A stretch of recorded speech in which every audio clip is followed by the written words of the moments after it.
everybody, it's Robbie. Here's the chickens. Well, today I wandered into the chicken coop and decided it was time to get our video up to explain what kind of chickens we ended up getting. For the past year, Gary's been trying to figure out what type of chicken he wanted, and he's been checking out different breeds.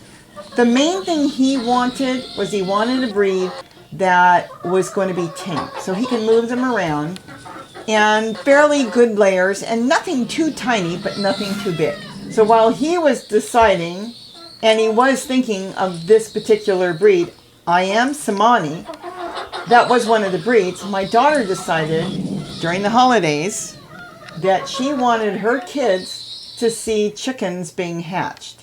I mean, after all, she was raised with all that, chickens and geese and ducks and all kinds of animals. She had everything. So she went and bought an incubator, went online, and bought some eggs from somebody on eBay. She purchased 12 eggs, but she got about 14 eggs. 2 of them arrived where they were smashed, she said, and a couple of them had like pit marks from, I should say, like little nail marks from the chickens. Even though one of them was still fertile, she tried the nail polish, and I did tell her to try the nail polish. The nail polish seemed to possibly maybe kill the egg. The other way you can do it with a cracked egg is with simple paper tape, and then you can use, after paper tape, you can put a little nail polish on top of that. It's escaping! I see it! It's about to rip the egg in half. Like a ninja chicken. Oh yeah! So I had 3 chickens. Now we have 3. That was so cool! It's stuck! Now there's 3. It's stuck! I know just want a girl or a boy, girl. Wait, girl, boy, girl. Okay. Seriously, probably the cutest little chicks I've ever seen. Sound asleep. They're so cute. But regardless, I think she did really, really well with hatching out 7 chicks. But here you'll get to see how the kids responded to watching baby chicks being hatched. A couple of those eggs are pipping. They'll probably be hatched out tomorrow. Oh my god, he's so cute. They got to watch them from the beginning, pip, and then they got to see the veins in the eggs. Then they got to see, because she candled them. She did a great job putting them on her Facebook with the kids there too. So everybody got to see them. And she got to watch them pip. I'm just kidding. He'll be a squeak toy for Simon. Simon will eat him. He won't even squeak. So it would never work. Wait, dogs eat chickens? Yes, dogs eat chickens, especially our dogs. We have Labradoodles. They're bird dogs. And by the 21st day, all 7 were hatched out. And so cute. Now, once they were hatched, they were then picked up by Gary, because that was the last thing she wanted, was to have chickens in the house. They decided, all of them, that their house did not need chickens. So, and she knew she was giving them to us. That was our holiday gift. So Gary happily came home with the chickens. And in the beginning, he was like, well, what are we going to do? We're not ready for them. And, you know, brooders are expensive online. They're like $100. But I told him, wait a minute. I still have my old Marsh Farms brooder that I bought when I was a kid. That brooder is over 40 years old and still going strong. It's needed a little help here and there, but I'm telling you, that is the greatest thing. And I'm going to show you at some point later how to make one, but getting back to this. So I had it all cleaned up, ready to go, and Gary set up my Marsh Farms brooder, and the chickens took to it instantly, just like all the other things I raised with that so many years ago. And he showed them how to eat, you know, starter and laying, you know, the starter. And of course, they always want to peck at things that they see on the box and different things. That's the way chickens are. So little by little, within a day, they were pecking and going in and out of the brooder and just as cute as could be. The brooder kept them at the perfect temperature. And I just love, like I said, I can't say enough about the brooder. I believe I met the guys that were working, or it was kind of like prototypes back then, because it was a long time ago. They were in the Kotorniks, and I went to their home, and they had the brooder, they had all these things, and then eventually they had a store, and like I said, I don't want to go into all that, but they had great products when it was Marsh Farms. But anyways, they were set up in a simple box, and they were kept on, in the beginning, on a little paper towel with some feed. And from there, you know, it just went very smoothly. Knock on wood. All 7 of them did great. And then Gary, of course, later introduced the feeder, which I don't think I've got any photos of. It's the same feeder that you'll see when they were put outside. But they had little cups in the beginning. He put everything in cups. And, of course, the water bottle, which had the marbles in it, just to keep them out. Because if they climb in it and then they get into their food, their feet will cake up, and that's when, you know, you can have a lot of problems. They'll get bacteria in their feet. Their feet will get dirty. But by having the marbles in the water like that, and you're only raising 7 of them, you know, it's just a small, it's easier to keep track of them. So with the marbles, it worked out. They kept the chickens really, really clean because they didn't wade in the water. They couldn't get in there. Button quail, it's very important for button quail because they will drown. Chickens generally in a bowl like this will not drown, but it will keep them clean because being so young, they won't get into the water. In the beginning, they wouldn't know. They'll stand in it. And they drank good, they ate good, everything went fine with them. We kept them in our house in a bathroom, spare bathroom, just for the chickens. And the top we did keep covered. Even though they're baby chicks, you know, they start to jump. So you want to make sure that top has got some sort of cover. And then they were moved outside. And then we did keep a towel on top because it was quite cool. Just a little bit, halfway covered. But they were moved out into another building outside. But they were still indoors. And they didn't need heat at this point. And they did quite well in there. That is Mama. Mama loves the baby chicks. Oh my gosh, the baby chicks are yours. I know. And Penny was excited with them, except she didn't really like when they got big. She liked them when they were little. So this is the rooster. Yep, this is Rusty. Rusty. Hey, Rusty. And this is the hen? This is one of the hens. One of the hens. Look at her.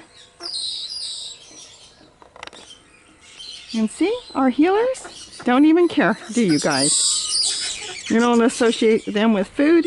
They're here to protect them.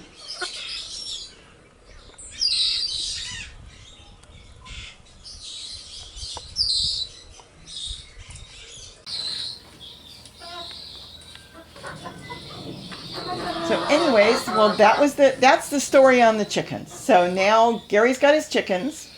He's going to start making more and more videos on the chickens. He's going to talk about why he wanted chickens, the reason, you know, not just eggs, but they make great compost, which he wants for his garden. They'll eat weeds. He can pull the weeds. I don't think he's building a chicken tractor yet, but, you know, with him, I never know what he's going to do. At the moment, we've been cold, wet, and rainy, so he's not thinking about that. But the chickens are outside in a chicken coop. It was an old building we had that he fixed up, and they have an indoor shed that they can go in. And we've got at least 2 roosters, one which is crowing quite a bit already. But they can go into the shed at night, and they can stay warm in the shed. And then, of course, they have the outdoors where they can pick with all the weeds. He's throwing grass, and we're going to throw more things from the garden as we clean the garden, and he cleans his. And they'll pick through, and then he can just rake it up and throw it in his vegetable garden. And this is the reason we wanted chickens. We just, for a long time, we didn't have chickens. Not for any particular reason, or I should say different reasons, but I was basically, I shouldn't say I was raised with chickens. I was a city girl, so I was not raised with chickens. But I couldn't wait to start getting chickens, and I had chickens and all kinds of animals. And the kids absolutely remembered the chickens. My neighbor had chickens for eggs where I lived years ago, and I would go buy the eggs and she thought I was making them for food, and instead I had an old Sears incubator, a big old metal thing, and I was putting the eggs in there and hatching chickens, and back then I had barred rock. But I had all kinds of things. We had ducks and geese, and so my daughter thought it was important to have chickens, to have her kids see them, even though they live in the city. She wanted them to see and know what it is to have chickens. So that's the story on the chickens, and Gary loves his chickens. He went with this particular breed. This was a breed he was thinking about. They're black chicken. They're all black. Their skin is black. Their feathers are black. They do not lay black eggs. They have brown eggs, which you saw in the incubator. People buy them because apparently they like, when they eat the meat, they prefer the black chicken meat. You know, they're supposed to have a black comb. And of course, if you were showing them, you may have the ones with the black tongue. These are not show quality. Ayam Cemanis. These are not show qualities. These are pet quality, and that is perfectly fine with us. We're not planning on showing them. They're just for us. We did get 2 more chickens, which I'm not showing here right now. They're still in the bathroom, and they've got to be moved out. And they're the Americanas. And the reason we went with those, we picked out 2 pullets, is because their eggs are blue, where the Ayam Cemani's eggs are brown. So this way, when they are all laying eggs, we will know exactly which eggs belong to what chickens. Because the eggs for the Ayam Cemani's are quite expensive. If we wanted to hatch the chickens or sell the eggs right now are really, really going for a lot of money. They're expensive. Where the Americanas are just chicken eggs, just like you would basically get at the grocery store, but better because you're raising them with your own food. So we wanted something that we would know exactly who laid the egg. Otherwise, if we ended up with a bunch of brown and tan eggs, we would be guessing. Eventually, we're probably just going to eat all the eggs. It won't matter. We'll probably hatch out many more chickens. I think their feathers are just amazing, the way they glisten, the black with the green and the blue. Their combs, they're all a little different. They all are black, but some have a little reddish to them. Some were born with a little white toe. Like I said, they're not show quality. If they were show quality, they could go into the $1,000, $2,000. They were not that much money.